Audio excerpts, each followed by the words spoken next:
it's not what you think. I haven't been caught by the cops in China. But to drive in China, we need special permits and special registration for the car. So for this car, this is the registration. And he's also given us, all of us, temporary driving licenses that will work in China. Ni hao! Okay.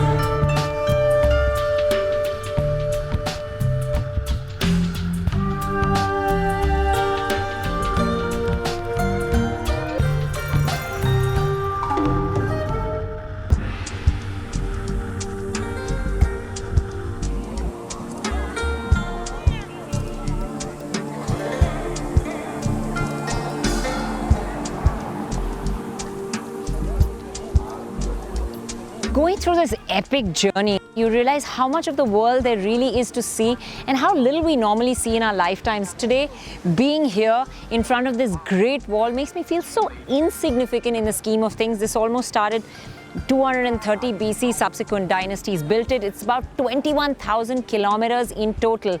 But the biggest difference was made by the Ming Wall, which you see behind me, which is about 8,800 kilometers long. So what we're seeing of it is just one teeny tiny section.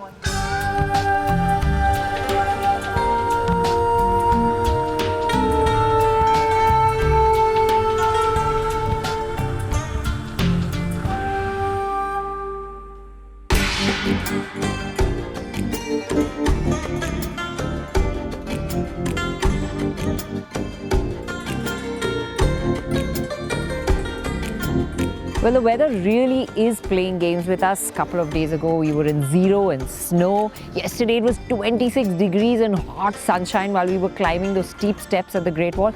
And today, it's raining down on us. It's cold, it's muggy, but we've had a great start to the morning at the Xi'an grottos. The temple inside is really beautiful and it's amazing to see.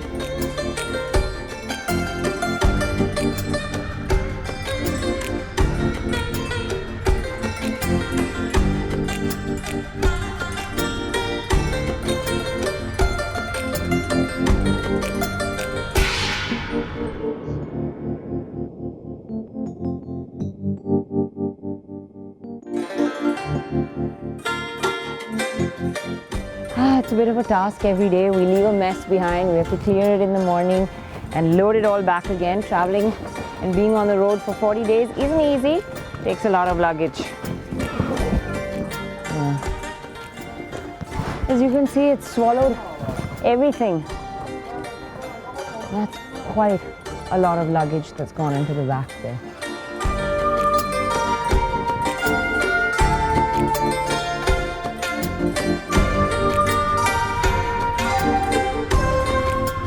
Well, I've joined this journey since Mongolia and we've clocked, I think, about maybe 3,000 odd kilometers since then, a little over 3,000. And I have to say, there's not a single day I've felt tired or, exhausted by the journey. And there's days we've been covering like 600-700 kilometers a day. So I have to say that this car is extremely comfortable. The seats are comfortable. It's very easy to find your position. It's got a lot of height adjustment. I'm someone who likes to sit up really high when I'm driving an SUV. And I'm feeling like the king of the road at this point. Rahul, you've been in this car much longer than me. Yes. Were you exhausted, tired after the journey? Well, not at all. In fact, even I was surprised that I thought in my head that it would be very difficult to spend so much time in one stint to drive this car. But surprisingly, we didn't need much of driver change. In fact, I was so happy sitting there driving all the way. In fact, I hogged a lot of driving in Russia. I know that's the thing about this car. This engine is just, it's superlative. Unfortunately, here in China, we're not testing its full capabilities because we have very strict speed limits. But what we're able to test here is the fact that it coasts beautifully. Every time you're on a slope or downhill, there are very many times you've picked up speed and you just need to lift off. It disengages, gets into the D mode, and it's coasting so comfortably, which helps us get some really good real-time running fuel averages. I mean, at the moment I've got something like 18.2 kilometers per liter showing on my screen, and which is incredible for a car of this size.